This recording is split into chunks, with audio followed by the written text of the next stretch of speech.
পিছের ওইদিকে কি কেউ কথা বলতেছে, আমি শুনতেছি। এই প্যান্ডেলের বাইরে কারা কথা বলেন? এখানে কি আপনারা ফাইজলামি পাইছেন? ওইখানে দেখেন ভলান্টিয়ার ভাই যান তো, দুই একজন দেখেন তো ওইখানে কে কথা বলে প্যান্ডেলের বাইরে যে বলছে এটা চুপ থাকে না। আপনার আশেপাশে থেকে কথা বললে আমার তো ওয়াজ করতে কষ্ট হয়। দেখছেন বন্ধ হয় নাই। এই ওয়াজে কি ভলান্টিয়ার নাই? তোমরা বসে আছো বলে দেখো কে কারা ওইখানে। না বলছি না পিছন থেকে কথা বলতে।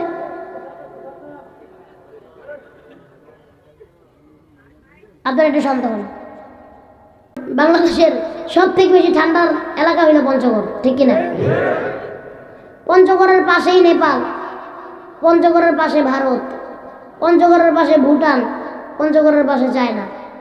এই জন্য এত ঠান্ডা, হিমালয়ের কারণে আরো বেশি ঠান্ডা আসে। পঞ্চগড়কে আল্লাহ পাক রব্বুল আলামিন আরো সমৃদ্ধ করে তুলুন, সকলে বলি আমিন। পঞ্চগড়ের মানুষকে আল্লাহ তাআলা অবহেলা থেকে মুক্ত করে আল্লাহ তাআলা পঞ্চগড়কে একটা আল্লাহ পাক রব্বুল একটা ভালো একটা শহর এবং একটা উন্নত জেলা হিসেবে আল্লাহ তাআলা বানায় দেন, সকলে বলি আমিন। আজকে আমরা যে কোরআন থেকে কথা শুনতে এসেছি, আল্লাহ পাক রব্বুল আলামিন দুনিয়াতে কোরআন নাযিল করলেন আর বান্দাদেরকে বললেন, বান্দা এই কোরআন শিক্ষা করা আমি তোমার উপরে ফরজ করে দিলাম। সুবহানাল্লাহ বললেন না? আল্লাহ রাসূল সাল্লাল্লাহু আলাইহি ওয়াসাল্লাম তার হাদিসের ভিতরে ইরশাদ করেন, তলাবুল ইলমি ফারিদাতুন আলা কুল্লি মুসলিম, দ্বীনি ইলম তলব করা প্রত্যেক মুসলমানের উপর ফরজ। সন্তানগুলোকে দ্বীনি ইলম শিক্ষা দিবেন তো ইনশাআল্লাহ। এই যে উঠা বসা, বসো বসো। ওয়াজ শুরু হইতে না হইতে বাদাম কটা কিনছে, আমি বাইর যাবো গা, কাম হইব না। এই বাদাম নিয়ে বসো, তোমার বাদাম কেউ খাইব না, তোমার বাদাম তুমিই খাই, বসো। এই ওয়াজ শুনতে আসছে না কিন্তু উঠতে পারবে না বাজান। 1 ঘন্টার জন্য না বসতে পারলে কি সাঁতার ওয়াজ শুনবে না। শুধু শুধু আমার রাগ করায় না। দেখেন আমি কথা বলি, কথা বলতে দেন। বয়ান শুনতে আসছেন, 5 মিনিট হয় নাই উঠা শুরু করছে। বসেন। কোন হাদিস থেকে কথা শুনতে আসছেন তো আপনারা? তাহলে কেন এরকম উঠা বসা করেন? আল্লাহ তাআলা বলেন, দুনিয়াতে সব থেকে দামি মজলিস হলো যে মজলিসে আল্লাহর কথা বলা হয়, আল্লাহ রাসূলের কথা বলা হয়। রাসূলের ভাষায় এটা হলো আল্লাহর ভাষায় জান্নাতের বাগান, আর রাসূল সাল্লাল্লাহু আলাইহি ওয়াসাল্লামের ভাষায় এটা হলো দুনিয়ার সব থেকে দামি মজলিস। আবার আল্লাহ রাসূল এই কথা বললেন, বলো তোমরা কোরআন থেকে আর কোন কার কথা দামি হইতে পারে? কোরআন হলো আল্লাহর কথা, হাদিস হলো রাসূলের কথা। কোরআন হাদিস থেকে আর কোনো কথা দামি হইতে পারে না। এই দামি কথাগুলো যত সময় চলবে তত সময় আপনারা নিজেদের ভিতরে কথা বলবেন না। আল্লাহ তৌফিক দেন, সকলে কোন আমিন। আপনারা কষ্ট পাচ্ছেন? বসবেন তো 1 ঘন্টা অন্তত। আল্লাহ তৌফিক দেন, সকলে কোন আমিন। আল্লাহ তাআলা আপনার প্রতি আপনার সন্তানকে কোরআন শিক্ষা করা ফরজ করে দিলেন, দ্বীনি ইলম শিক্ষা করা ফরজ করে দিলেন। কোরআন শরীফ তেলাওয়াতের মতো আল্লাহ বলেন, যেই বান্দা আমার কোরআনের একটা হরফ সহিহ এবং শুদ্ধভাবে তেলাওয়াত করতে পারলো, আমি আল্লাহ পাক রব্বুল আলামিন ওই বান্দাকে 10টা নেকি আমি আল্লাহ দান করে দিব। আবার যেই বান্দা ফজরের পরে সূরা ইয়াসিন তেলাওয়াত করলো, আবার মাগরিবের পরে ওয়াকিয়া তেলাওয়াত করলো, আবার ইশারের পরে সূরা মুলক তেলাওয়াত করলো, যারা কোরআনগুলোকে তেলাওয়াত করবে আমার আল্লাহ পাক রব্বুল আলামিন বলেন, যদি কোরআনটাকে একবার কেউ তেলাওয়াত করে শেষ করে, আর শুধু তেলাওয়াত না, কোরআনের ভাষাগুলি বুঝবে, কোরআন তেলাওয়াত করবে, কোরআনের ভাষাগুলি বুঝবে, আর তার উপর নিজের জিন্দেগির উপর আমল করবে, আল্লাহ পাক রব্বুল আলামিন এই বান্দাদের জন্য কোরআনে ঘোষণা দিয়ে দিচ্ছেন আর বলছেন, ফামান তাবিআ হুদায়া ফালা খাউফুন আলাইহিম ওয়ালা হুম ইয়াহজানুন। আল্লাহ পাক রব্বুল আলামিন ফালা খাউফুন আলাইহিম ওয়ালা হুম ইয়াহজানুন।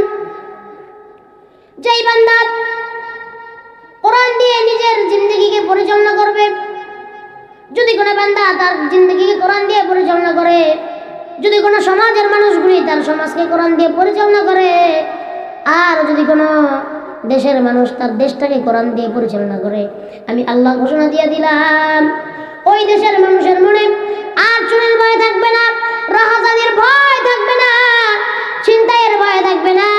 ওই দেশের মানুষের মনে, আমার মা বোনদের মনে ধর্ষণের ভয় থাকবে না, আর কোনো ঘর বাড়ি ডাকাতির ভয়, লুটের ভয় থাকবে না। কলম দিয়া কেউ কোচামাইরা দুর্নীতি করতে পারবে না। ওই সমাজে একটা মাত্র ভয় থাকবে, চিৎকার মারে বলেন সেই ভয় কার? আরেকটু জোরে বলেন সেই ভয় কার? আরেকটা বার জবান খুলে বলেন সেই ভয় কার?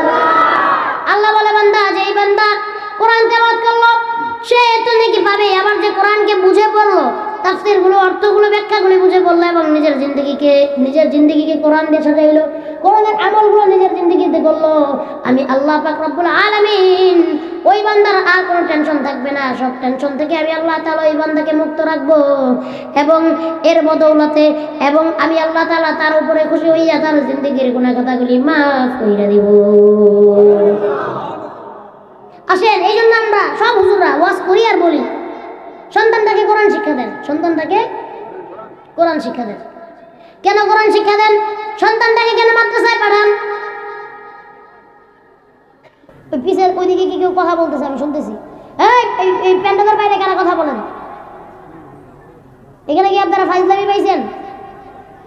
ওইখানে দেখেন ভলান্টিয়ার ভাই যান তো, দুই একজন দেখেন তো ওইখানে গিয়ে কথা বলে প্যান্ডেলের বাইরে যে বলছে এটা চুপ থাকে না। আপনার আশেপাশে থেকে কথা বলে আমার তো ওয়াজ করতে কষ্ট হয়। দেখছেন বন্ধ হয়নি। এই ওয়াজে কি ভলান্টিয়ার নাই? তোমরা বসে আছো, দেখো কে কারা ওইখানে। না বলছি না পিছন থেকে কথা বলতে।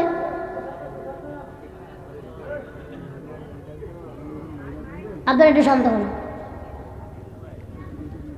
এই জন্য সবাই ওয়াজ করে আর বলে আগে নিজে আলেম হন। শর্ত হলো যদি নিজে আলেম হতে পারেন সব থেকে ভালো, তারপরে যদি না পারেন আলেমের বাবা হন আরো ভালো।